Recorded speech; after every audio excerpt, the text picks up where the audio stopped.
पहली बार आदि कैलाश से होगा योग दिवस का आगाज। सीएम धामी करेंगे पार्वती सरोवर से शुभारंभ। आयुष विभाग भव्य कार्यक्रम के लिए तैयारियों में जुटा।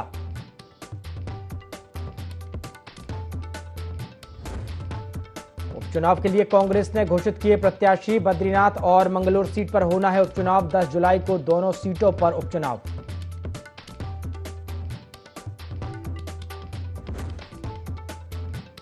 केदारनाथ आपदा को 11 साल पूरे। पुनर्निर्माण के काम अभी भी जारी। केदारपुरी बन रही भव्य और दिव्य। पीएम मोदी का ड्रीम प्रोजेक्ट है केदारनाथ का पुनर्निर्माण।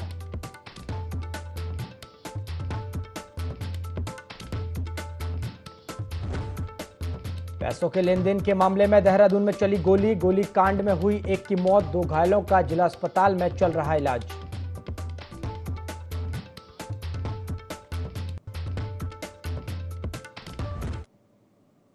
नमस्कार, IND 24 देख रहे हैं आप और मैं हूं आपके साथ प्रभात पांडे। बुलेटिन की शुरुआत खबरों के साथ करेंगे। ओडिशा के राज्यपाल रघुवर दास ने सपरिवार भगवान बद्रीनाथ एवं केदारनाथ के दर्शन किए।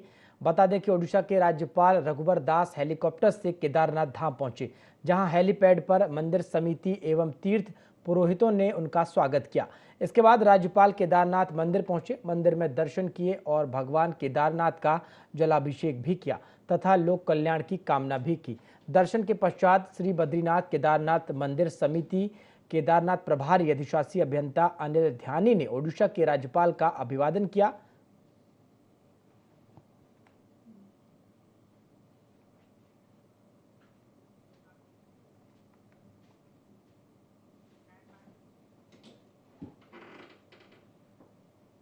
आज निर्जला एकादशी है, जिसमें पवित्र स्नान किया जाता है। हालांकि निर्जला एकादशी की तिथि को लेकर भ्रम की स्थिति बनी हुई है। निर्जला एकादशी आज सुबह 4 बजे से शुरू होकर कल 18 जून 6 बजे तक रहेगी।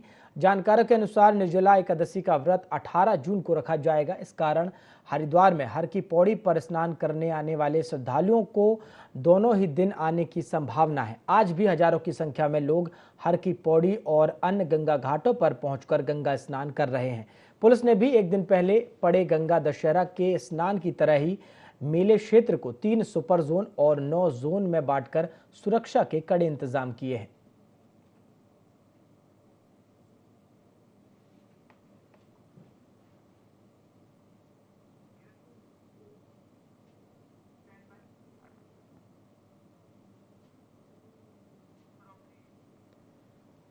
तो हर की पौड़ी पर स्नान करने श्रद्धालु पहुंच रहे हैं। निर्जला एकादशी पर पवित्र स्नान कर रहे हैं और स्नान घाटों पर सुरक्षा के प्रशासन ने कड़े इंतजाम किए हैं।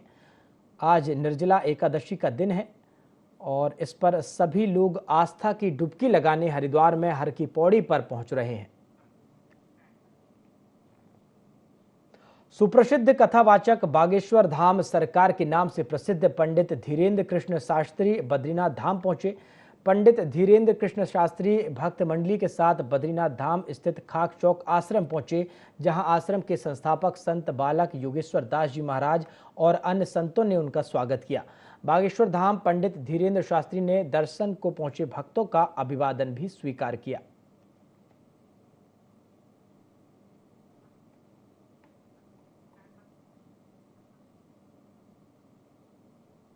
भाजपा ने बद्रीनाथ विधानसभा से राजेंद्र भंडारी को टिकट दिया है, जिस पर कांग्रेस लगातार आरोप लगा रही है कि राजेंद्र भंडारी को पैरासूट कैंडिडेट के रूप में मैदान में उतारा गया है। वहीं भाजपा प्रदेश उपाध्यक्ष ज्योति प्रसाद गौरेले का कहना है कि भंडारी कांग्रेस की नीतियों और उनके विचारों से परेशान होकर भाजपा में शामिल हुए हैं।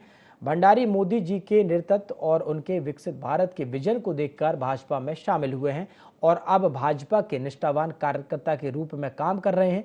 इसीलिए पार्टी ने उन्हें टिकट दिया है।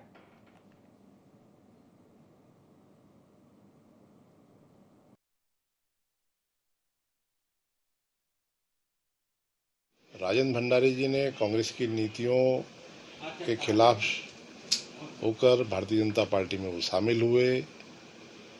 कांग्रेस के नेतृत्व के प्रति, कांग्रेस के विचारों के प्रति, कांग्रेस के कार्यक्रमों के प्रति, कांग्रेस के क्रियाकलापों के प्रति उनकी नाराजगी थी।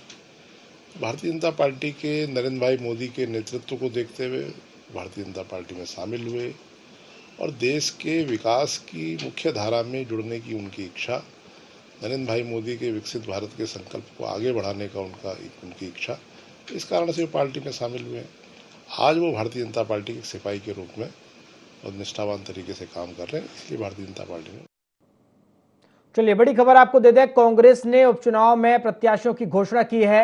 मंगलौर से काजी निजामुद्दीन को प्रत्याशी बनाया है, वहीं बद्रीनाथ से लखपत बुटोला को प्रत्याशी बनाया गया है। कांग्रेस ने उम्मीदवारों की घोषणा कर दी है। उत्तराखंड में उपचुनाव होने हैं और इसके बाद अब चुनाव से पहले कांग्रेस ने अपने प्रत्याशियों की घोषणा कर दी है। बड़ी खबर आपको दे रहे हैं, कांग्रेस ने उपचुनाव में प्रत्याशियों की घोषणा की है। मंगलौर सीट से काजी निजामुद्दीन को कांग्रेस ने अपना प्रत्याशी बनाया है।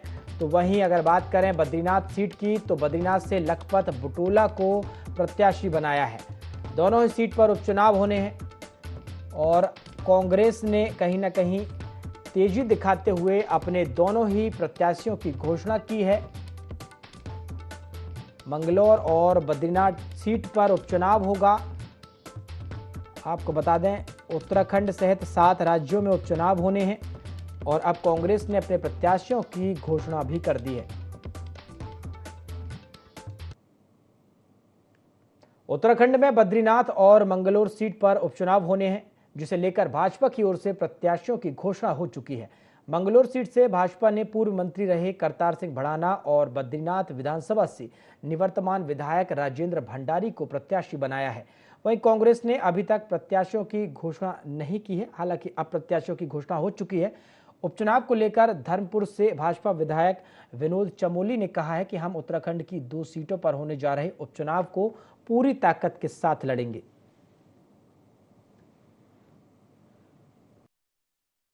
कांग्रेस तैयार है तो हम तो उससे पहले तैयार हैं। हमारी सरकार चल रही है और हमको 2 सीटें और हमारी जुड़ने जा रही है, तो हमारे लिए बड़ा महत्वपूर्ण चुनाव है और हम पूरी तरह तैयारी में हैं।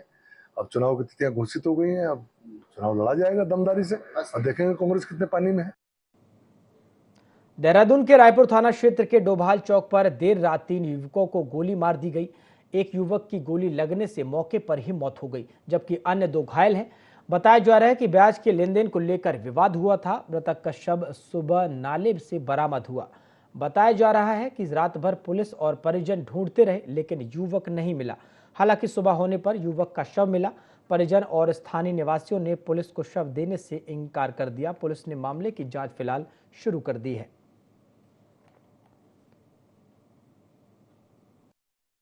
घटना है, रात गोली चली, 3 लोगों पे गोली लगी, एक की तो अभी बॉडी में थी, 2 को हॉस्पिटल में भर्ती किया है।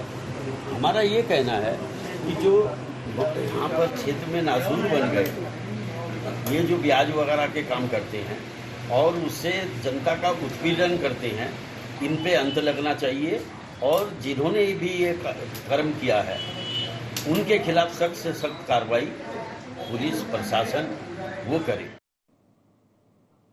उत्तरकाशी के अगोड़ा क्षेत्र में डोडीताल ट्रैक पर एसडीआरएफ की टीम 2 ट्रैकरों के रेस्क्यू के लिए पहुंच गई, जहां टीम ने एक ट्रैकर का सफल रेस्क्यू कर उसे बचाया है, जबकि हार्ट अटैक से मरने वाले दूसरे ट्रैकर का शव भी बरामद कर लिया।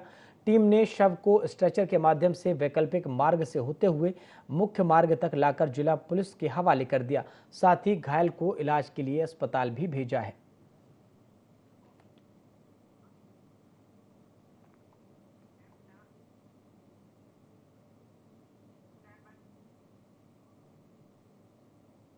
प्रदेश में मानसून से पहले अस्पतालों ने डेंगू से बचाव को लेकर अपनी तैयारियां अब शुरू कर दी हैं। अस्पताल प्रशासन पूरी तरह से तैयार है। देहरादून के दून अस्पताल में डॉक्टर्स को स्पेशल ट्रेनिंग दी जा रही है। वार्ड भी रिजर्व किए गए हैं। डेंगू के मरीजों के लिए अस्पताल में 19 बेड का जनरल वार्ड और 9 बेड का आईसीयू वार्ड बनाया जा रहा है।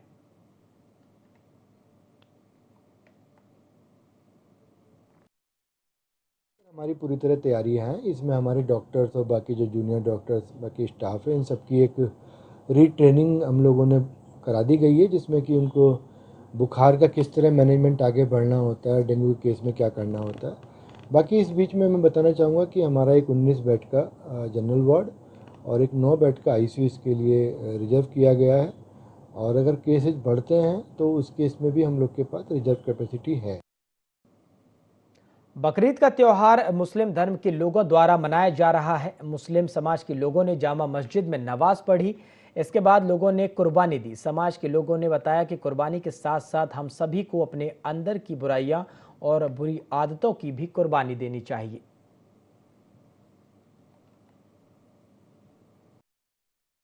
को ईद उल अज़हा की मुबारकबादी पेश करता हूँ। ईद उल अज़हा का दिन ये हम सभी के लिए बड़ी ही बरकत का दिन है और ये कुर्बानी का दिन है, आप सभी हजरात जानते हैं। इसमें हम जानवरों को ज़िबा करते हैं, उनकी कुर्बानी करते हैं। कुर्बानी का पैगाम एक अहम ये भी होता है कि हम सभी हजरात अपने हर तरह की जो बुराइयां हैं उनको भी कुर्बान करें। ये झूठ बोलते हैं, हम एक दूसरे की ग़ीबत करते हैं, बुराई करते हैं, इन तमाम चीज़ों को हम कुर्बान करें और हम सच्चाई के रास्ते पर चलें, झूठ के रास्ते को छोड़ दें, उसको कुर्बान कर दें। यह कुर्बानी का एक अहम पैगाम होता है। हरिद्वार में गंगा दशहरा स्नान के दौरान यात्री और पुलिसकर्मियों के बीच धक्का मुक्की का एक वीडियो सोशल मीडिया पर तेजी से वायरल हो रहा है। वीडियो में भारी ट्रैफिक जाम के बीच कार सवार एक परिवार और पुलिसकर्मी आपस में उलझते दिखाई दे रहे हैं। इस घटना में ज्वालापुर कोतवाली क्षेत्र के हरिलोक तिराहे पर पुलिस ने एक कार सवार को गाड़ी हटाने के लिए कहा था। बताया जा रहा है कि कार सवार ने दरोगा के साथ अभद्रता करना शुरू कर दी, जिसके बाद पुलिस ने उसे हिरासत में ले लिया। पुलिस ने मेरठ से आए यात्री के खिलाफ मुकदमा दर्ज कर उसे गिरफ्तार कर लिया है। एसएसपी प्रमेंद्र डोभाल ने कहा है कि यात्रियों और पुलिस के बीच विवाद के मामले में जांच की जा रही है।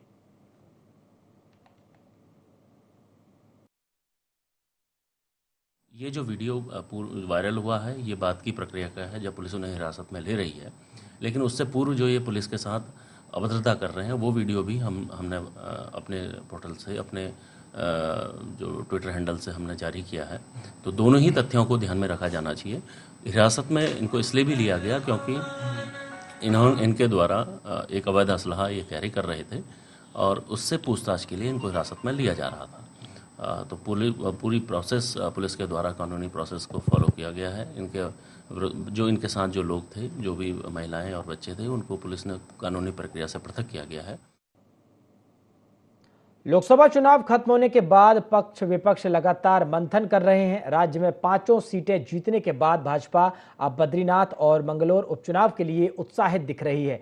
वहीं राजधानी देहरादून में भाजपा चुनाव प्रबंधन समिति की बैठक हुई, जिसमें भाजपा प्रदेश प्रभारी के साथ भाजपा प्रदेश अध्यक्ष महेंद्र भट्ट भी मौजूद रहे। इस मौके पर चुनाव प्रबंधन समिति के कार्यों की समीक्षा की गई। भाजपा प्रदेश अध्यक्ष महेंद्र भट्ट का कहना है कि लोकसभा चुनाव के दौरान जिस तरह से कार्यकर्ताओं ने काम किया, उसकी समीक्षा की जा रही है। किन क्षेत्रों में बेहतर प्रदर्शन किया गया, कहां पर और बेहतर प्रदर्शन किया जा सकता था, उसको लेकर विचार मंथन किया जा रहा है। आने वाले दिनों के लिए पार्टी कार्यक्रम को भी निर्धारित कर रही है।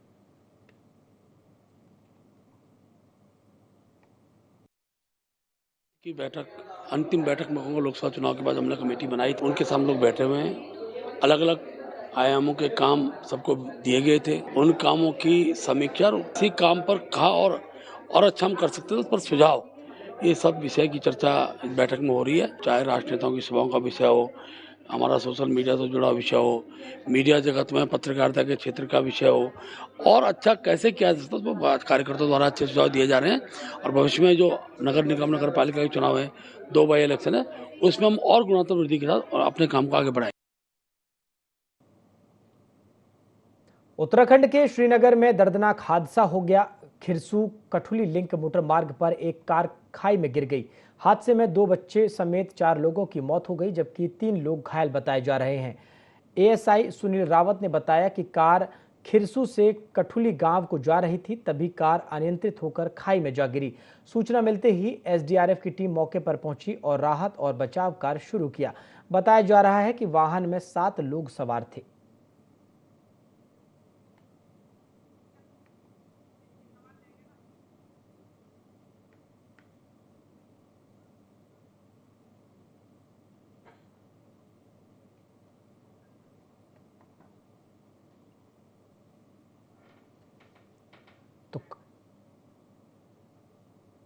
लक्सर क्षेत्र के बसेड़ी खादर ईदगाह में ईद उल अजहा की नमाज शांतिपूर्ण तरीके से संपन्न हुई।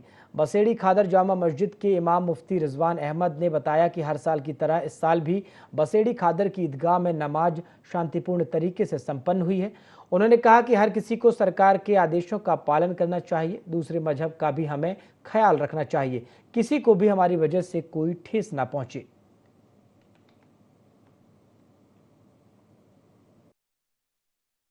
आम जनता के लिए हमारा यही कहना है कि अल्लाह रब्बुल इज़्ज़त ने जैसा कि ये दिन अता फरमाया तो इस दिन का खूब अदब और एहतराम करें और साथ ही साथ कोई भी ऐसा काम ना करें कि जिससे दूसरे लोगों को तकलीफ़ पहुँचे, वो परेशानी। तो बसेड़ी खादर जामा मस्जिद में नमाजियों का तांता लगा हुआ दिखाई दिया। ईद उल अजहा का आज पर्व है, दूसरे मजहब का भी हमें ख्याल रखना चाहिए, तमाम बातें कही हैं मुफ्ती ने। बसेड़ी खादर जामा मस्जिद में सभी नमाजी नमाज अता करने के लिए पहुंचे। चलिए खबरों में आगे बढ़ेंगे। हरिद्वार में जल संरक्षण अभियान के तहत जल उत्सव कार्यक्रम का आयोजन किया गया। वन विभाग द्वारा आयोजित जल उत्सव कार्यक्रम में हरिद्वार के विधायक मदन कौशिक और डीएम ने शिरकत की। इस दौरान विधायक और डीएम ने नगर वन परिसर में पौधारोपण किया। विधायक मदन कौशिक ने कहा कि जल संरक्षण के लिए जागरूक होना हर किसी के लिए जरूरी है। विभागों को भी वैज्ञानिक ढंग से जल स्रोतों को बढ़ाने के लिए नई पद्धति पर काम करना चाहिए। का कार्यक्रम यहाँ के जो हमारे अधिकारी हैं, जिलाधिकारी, यहाँ के हमारे डीएफओ, यहाँ के हमारे कृषि अधिकारी, सबके माध्यम से पूरे प्रदेश के अंदर जो आयोजन हो रहा है उसमें हरिद्वार में आज आयोजन हुआ। कल मुख्यमंत्री जी ने देहरादून में इसकी शुरुआत की।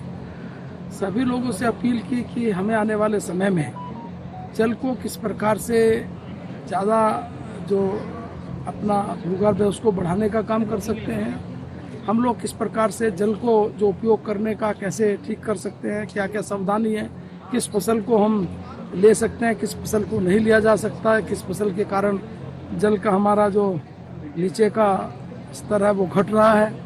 ये सारी चीज़ें पूरे गांव वालों के साथ साझा। कार्बेट नेशनल पार्क में देश विदेश से सैलानी घूमने के लिए आते हैं, लेकिन कार्बेट नेशनल पार्क को हर वर्ष की तरह इस वर्ष भी 15 जून के बाद से बंद कर दिया गया है। वहीं कार्बेट नेशनल पार्क के ढिकाला जोन घूमने पहुंचे सैलानियों ने कहा कि जब 15 जून तक ढिकाला जोन खुला रहता है तो 15 जून को ही कैंटीन क्यों बंद कर दी गई। इस वजह से सैलानियों को अपने बच्चों के साथ भूखा लौटना पड़ा। पीने के पानी की भी कोई व्यवस्था नहीं मिली। इससे कहीं ना कहीं कार्बेट नेशनल पार्क की छवि खराब हुई है। जिम कॉर्बेट नेशनल पार्क जो कि पूरे वर्ल्ड में नाम है, जिसका अपने परिवार समेत भ्रमण करने हेतु एक दिन के लिए भ्रमण करने के लिए कॉर्बेट नेशनल पार्क आए। जिसे रास्ते में आते आते हमें कई तरीके के जानवर देखने को मिले, जिसमें स्पॉटेड डियर, जंगली सुअर और भी अन्य तरीके के टस्कर हाथी और भी बहुत तरीके के जानवर हमें देखने को मिले। लेकिन तो ऐसा लगता है कि पहले से और यहाँ पे जानवरों की संख्या में निरंतर वृद्धि हो जा रही है। सरकार को इस तरफ को जरा ध्यान भी देना चाहिए कि थोड़ी बहुत व्यवस्थाएं जो यहाँ जो कमी रह गई हैं उनको भी वो पूरा करे। खबर चमोली से है, जहां उच्च हिमालयी ब्यूडार घाटी में इन दिनों रंग बिरंगे दुर्लभ अल्पाइन पुष्पों की महक बिखरी हुई है। यह विश्व प्राकृतिक धरोहर फूलों की घाटी राष्ट्रीय पार्क के रूप में प्रसिद्ध है। घाटी में इन दिनों बामन धौड़ कंपार्टमेंट से आगे अल्पाइन लिलियम पुष्प, सफेद प्रिमुला और पीला एस्टर जैसे पुष्प अपनी रंगत बिखेर रहे हैं।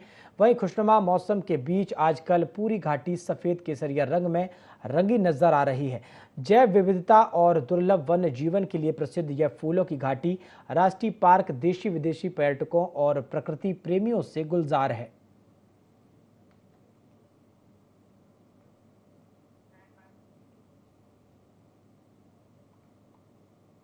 देहरादून में उद्यान विभाग में करोड़ों का घोटाला सामने आया है। कांग्रेस महानगर अध्यक्ष डॉक्टर जसविंदर सिंह गोगी ने कहा है कि सीबीआई में अधिकारियों पर मुकदमे दर्ज किए जाएं। ये अधिकारी बहुत ही छोटे प्यादे हैं। अगर जांच इस मामले की तह तक जाए तो इसमें और भी कई बड़े नाम खुलेंगे। उन्होंने कहा कि हमारी सीएम से मांग है, नैतिकता के आधार पर गणेश जोशी से वे इस्तीफा मांगे, लेकिन मुझे नहीं लगता कि बीजेपी में अब कोई भी नैतिकता बची है।